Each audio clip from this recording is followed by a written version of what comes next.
আল্লাহ বলে, বান্দা আমার মতো দয়ালু মনিব থেকে কেড়ে তোরে আলাদা করে দিল। মা গাররাকা,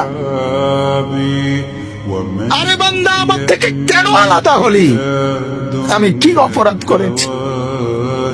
সারাদিন আসমানে আলো দিয়ে আমি অন্যায় করছি?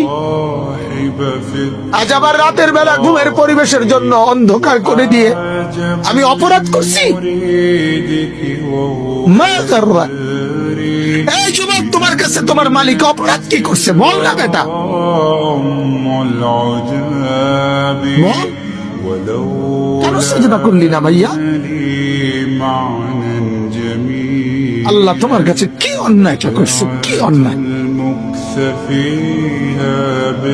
কি না দিছে মালিক? মা গাররাকা বিরাব্বিকাল কারীম, এটা আল্লাহর ডাক। আল্লাহ বলেন, বান্দা কে রে তোরে আমার থেকে আলাদা করলো?